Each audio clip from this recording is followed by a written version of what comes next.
எதிர்பாராத தருணங்களில் எதிர்பாராதவர்களின் மரணச் செய்தி என்பது இயற்கையின் முன்பு மனித வாழ்வு எவ்வளவு சிறியது என்பதை நமக்கு அடிக்கடி உணர்த்தி கொண்டே இருக்கிறது இது மாதிரியான சம்பவங்கள். அந்த வகையில் பிரபல பின்னணி பாடகையும் தேசிய விருது பெற்றவரும் இசைஞானி இளையராஜாவின் மகளுமான பவதாரிணி தனது 47வது வயதில் புற்றுநோய் சிகிச்சை பெற்று வந்தார். இந்த நிலையில் நேற்று மாலை அவர் இலங்கையில் உயிரிழந்தார். அந்த செய்தி ஏற்கனவே தமிழகத்தை துக்கத்தில் ஆழ்த்தியிருக்கிறது. குறிப்பாக திரையுலகினர் மிகுந்த துக்கத்திலும் அதிர்ச்சியிலும் இருக்கிறார்கள். இந்நிலையில் அவரது உடலானது இலங்கையிலிருந்து தற்பொழுது சென்னைக்கு கொண்டு வரப்பட்டிருக்கிறது. விமான நிலையத்தில் உறவினர்களிடம் அவருடைய உடலானது ஒப்படைக்கவும் பட்டிருக்கிறது. இது தொடர்பான முக்கிய செய்தியை நாம் பார்த்து வருகிறோம்.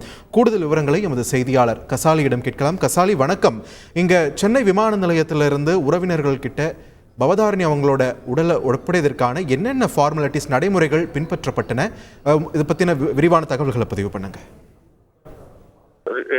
பின்னணி பாடகியும் இசையமைப்பாளர் இளையராஜாவின் மகளுமான பவதாரிணி இலங்கையில் நேற்று மாலை காலமானார். அவரது உடல் இலங்கை தலைநகர் கொழும்பில் இருந்து சென்னை மீனம்பாக்கம் விமான நிலையத்தில் வந்தது. விமான நிலையத்தில் அவருடைய ஆவணங்களை குடியுரிமை அதிகாரிகள் ஆய்வு செய்து அவருடைய பாஸ்போர்ட் மற்றும் ஆவணங்கள் ரத்து செய்யப்பட்டன. அதன் முடிந்த பிறகு சுங்கேலாக்கா சோதனைகள் நடத்தப்பட்டது. அதன் முடிந்த பிறகு மருத்துவ சான்றுகள் அங்கிருந்து அவர் உடலில் இறந்ததற்கான அந்த மருத்துவ ஆவணங்கள் எல்லாம் பரிசோதனை செய்யப்பட்டது. அதன் முடிந்த பிறகு அந்த உடலானது சரக்கக பிரிவிலே கொண்டு வரப்பட்டது. அங்கு இந்த ஆவணங்கள் ஆய்வு செய்யப்பட்டு அதற்கான போலீஸ் சான்றிதழ் மற்றும் அனைத்து சான்றிதழும் கொண்டு சென்று அந்த கார்கோ அதிகாரிகள் ஒப்படைக்கப்பட்டது. அந்த கார்கோ அதிகாரிகள் அந்த ஆவணங்களை ஆய்வு செய்த பின்னர் பவதாரிணியின் உடலை யுவன் சங்கர் ராஜா மற்றும் வெங்கட் பிரபு மற்றும் உறவினர்களும் ஒப்படைத்தார்கள். இதை அடுத்து அந்த உடல் தற்போது உறவினர்கள் அந்த உடலை பெற்றுக்கொண்டு வாகனத்தில் ஸ்ரீநகரில் உள்ள அவர்கள் இல்லத்திற்கு எடுத்துச் செல்லப்படுகிறது. இந்த நடைமுறையில் முடித்து தற்போது அந்த உடல் கொண்டு. நன்றி கசாலி, உங்களுடைய விரிவான தகவல்களுக்கு.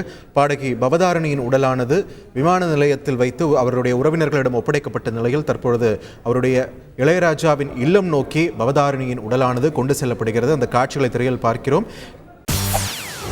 செய்திகளை உடனுக்குடன் தெரிந்து கொள்ள உடனே சப்ஸ்கிரைப் பண்ணுங்க.